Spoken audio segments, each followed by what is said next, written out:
변수박은 변이요 강력은 무이다. 이것을 지금에 이르러 탁견이라 한다라는 기록인데, 여기서 그 변자는 칠변자죠. 치는 것을 친다고 한다. 그러니까 그때는 뭐 약간 지금으로서는 좀 발음이 조금 변 그러면 좀 그렇지만 그 당시엔 그렇게 썼나 봐요. 그래서 그거를 택견으로 설명하는 데는 가장, 그러니까 격투행위, 맨손으로 하는 격투행위라고 설명을 하는 부분이 있습니다. 그리고 이제 대쾌도라는 그림이 나와 있고, 자, 전 시간에 대쾌도 뭐 그림 뭐 한번 제가 설명을 드렸죠, 그렇죠? 자, 그리고 1921년도에 최영련이란 분이 쓴 한시가 나오죠. 그게 바로 이제 뭐 백기신통 비각술 뭐 이렇게 시작되는 그렇게 되는 시구인데 그 한자는 제가 잘 모르겠습니다. 근데 해석을 한 걸 보면 100가지 기술, 신통한 비각술, 가볍게 상투와 비녀를 스치며 꽃 때문에 다투는 것도 풍류이니 한 번에 초선을 뺏으니 의기가 양양하다. 이런 한시가 있습니다. 자, 여기서 백기신통 비각술, 이것 때문에 뭐 현재 택견하시는 분들 중에 고민하시는 분들도 꽤 많은 걸로 알고 있습니다. 그러니까 발차기를 굉장히 잘했던 것 같아요. 발차기를. 그리고 거기에 또 탁견희라고 나와 있는 것들이 있는데요. 자, 해동죽지에 나와 있는 기록은 뭐 구수배라고 뭐 시작되는 그런 겁니다. 그걸 이제 해석을 하면 옛 풍습에 각술이 있었는데 서로 발로 차서 거꾸로 때린다. 세 가지 방법이 있다.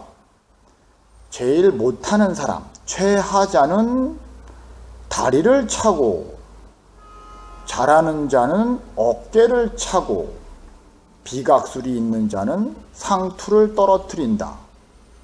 이것으로 원수도 갚고 혹은 사랑하는 여자를 내기하여 빼앗는다. 법관이 금하여 지금은 이런 장난이 없다. 이것을 탁견이라 한다. 라는 기록도 있습니다. 자, 뭐 여기서 보면 법관이 금지시킬 정도였으면 뭐 좀 심각한 사회적 문제가 되지 않았을까, 뭐 그런 얘기도 있긴 하지만 이 법관이 조선 총독부, 일본의 총독부였다고 하는 얘기도 있습니다. 그런데 어쨌든 여기서 보면 다리를 차는 옛날 기법은 아니죠. 발차기를 쓰는 옛날 기법은 다리, 몸통, 얼굴 이상을 찼다는 그런 세 가지 기법으로 나열이 되어 있죠. 그래서 굉장히 어떻게 보면 지금 뭐 태권도 하시는 분들 보면은 보면 이렇게 몸통만 차고 얼굴만 차잖아요. 그런 부분에 있어서는 약간 좀 생각을 좀 해보셔야 되는 게 아닌가, 그렇게 생각을 합니다. 그리고 1919년에 저술된 조선무사영웅전에 보면 거기 안학 선생께서 쓴 글에 근래의 청년들이 씨름보다 소이한 박희를 행하는데 소위 택견이라 한다라는 기록이 있습니다. 그러니까 뭐 소이란 뜻은 조금 다르다는 얘기죠, 그렇죠? 근데 씨름하고 비슷하다는 얘기는 넘기는 게 있었다는 얘기인데 뭐 도대체 볼 수는 없으니까요. 그런 기록만 보는 거죠. 그래서 이런 것들의 택견의 증언은 다 서울 쪽에 몰려 있습니다. 그래서 뭐 성 안에 거는 우대 택견이라고 했고 성 바깥에 거는 아래대 택견이라고 했는데 송덕기 할아버지의 증언에 의하면은 우대 택견이 굉장히 잘했다고 말씀을 하시더라고요. 근데 그거는 이제 송덕기 할아버지 증언이고요. 그 다음에 지방에서는 그럼 택견의 기록이 있는가? 근데 지방에서는 택견이라는 말을 찾아보기는 어려웠다고 합니다. 대신 택견과 비슷한 모습들의 무술을 갖고 노는 것들이 있었는데, 황해도와 경남 거창 지방에서는 이거를 깍이라고 해서 손바닥으로 치고 발로 차는 놀이가 있었고, 평안도에선 날파름, 전주에선 채비, 김해, 양산, 밀양에서는 제비, 요런 이름으로 행해졌다고 합니다. 또 한 가지 제주도에서는 발찰락이라고 했다는 그런 얘기도 있죠. 그래서 그 경남 양산에서 이렇게 채집된 그 제비수를 썼다는 그 김선비에 대한 이야기가 있는데요. 그 당시에 아주 그냥 좀 먹대먹은 동네에 신체적으로는 굉장히 뛰어난 그런 사람이 있었는데, 이 시비가 붙었답니다.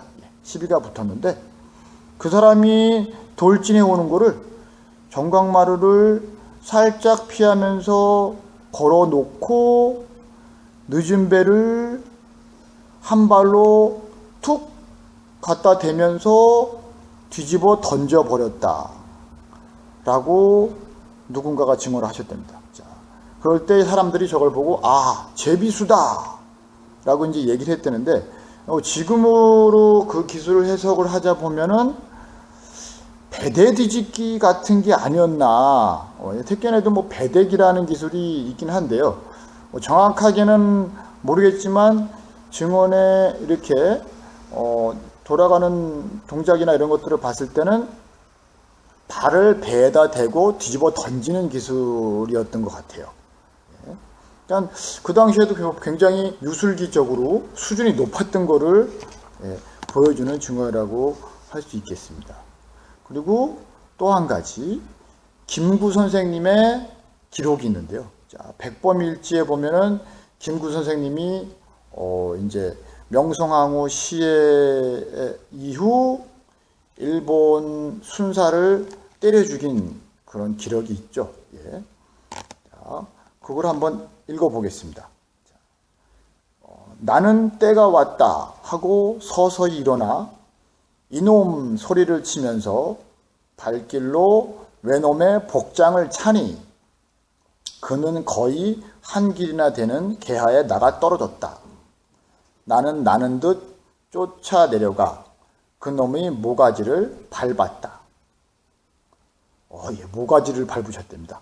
그런데 이제 다른 사람들이 이렇게 목을 빼고 구경을 하는 것을 향해서 그쪽으로, 누구나 이 외놈을 위하여 감히 내게 범접하는 놈은 모조리 죽일 테니 그리 알아라 하고 선언하셨답니다.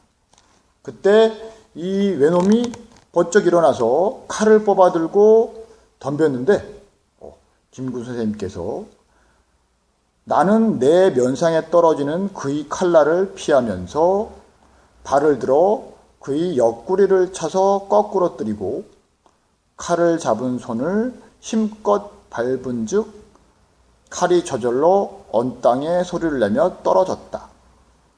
나는 그 칼을 들어 외놈의 머리 위에서부터 발끝까지 난도를 점점이 쳤다. 이게 바로 김구 선생님의 백범일지에 나온 무서우신 분이에요. 자, 여기 보면은 복장을 찼다. 이런 기록도 나오고요. 밟았다. 몸통을 찼다. 이런 기록이 나옵니다. 그래서 당시에 요즘에는 보면은 택견 경기할 때 어차피 이거는 진짜로 목숨을 걸고 싸우는 상황이었으니까 달랐겠죠. 달랐겠지만 몸통을 아주 제대로 차셨나 봐요.